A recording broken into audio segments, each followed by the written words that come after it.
China aims to boost ties with Germany amid Trump trade war. Hamburg, Germany. A new chapter of the love affair between China and Germany is unfolding as the protectionist Trump administration targets both countries with tariffs. The president this week once again raised the prospect of introducing a new 25% tariff on imported cars, rattling nerves in Germany, which exports $20 billion worth of vehicles to the U.S. annually. The reason that the small truck business in the U.S. is such a go-to-favorite is that, for many years, tariffs of 25% have been put on small trucks coming into our country. It is called the chicken tax. If we did that with cars coming in, many more cars would be built here. Calls for further expansion of political and economic cooperation between Beijing and Berlin resonated loudly at this week's in this northern German port city. While China's drive to strengthen old trade relations and seek new alliances in Europe has raised red flags in Washington, Europeans must really take our fate into our own hands. Her comments followed bruising G7 and NATO meetings.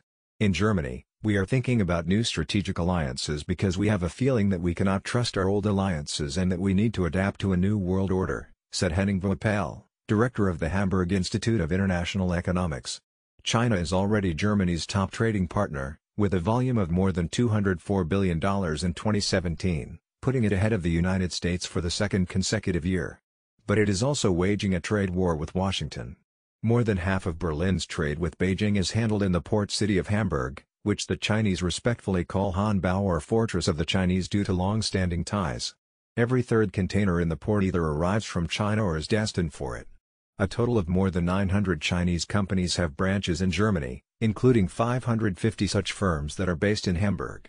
Voepel said American trade protectionism was costing the U.S. global influence, with China stepping in to fill the vacuum.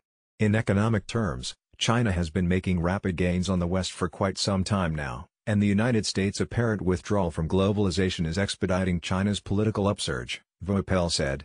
This week found that 67% of Germans said their country should cooperate more with China, while only 41% said the same about the U.S. China is the world's second biggest economy, while Germany is fourth. China and the U.S. have traded tit-for-tat tariffs on goods worth hundreds of billions of dollars in sectors from automobiles to agriculture and energy. Europe, and in particular Germany, is very worried about an escalation of the trade conflict, said Marcel Frotscher, president of the Berlin-based German Institute for Economic Research, DIW. The concern is that, having dealt with Mexico, Canada, and China, President Trump will pick on Europe next.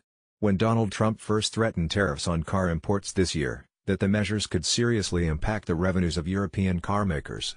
It could mean a significant 7 to 10% hit on 2019 earnings estimates to the main automakers in Europe, Daniel Lacalle, chief economist at Trisys Gestion. Executives with Germany's leading car makers, including Daimler, Volkswagen and BMW, are scheduled to attend a White House meeting on trade policies on Tuesday, according to media reports. In his opening speech at the summit, former German Chancellor Gerhard Schröder said that Trump's America First stance will bring about changes for all of us in trade, politics, as well as in foreign and security policies. The U.S. Assistant Secretary of State for European and Eurasian Affairs, that Chinese investments in Europe totaled $318 billion last year. Mitchell said that Beijing owns or controls almost a tenth of Europe's entire port capacity and warned that the U.S. must not see it as a foregone conclusion that countries will automatically remain friendly to America. But Wolfgang Ischinger, a former German ambassador to Washington who is now head of the Munich Security Conference, told this week's summit that the relationship with China represents one of the greatest historic opportunities for both Germany and the 28-country European Union. Against the backdrop of China's trade war with the U.S. and supplemented by projects including, China is investing in trade infrastructure in more than 60 countries worldwide. German cities like Hamburg and Duisburg are becoming major logistics hubs for Europe-bound trains from China.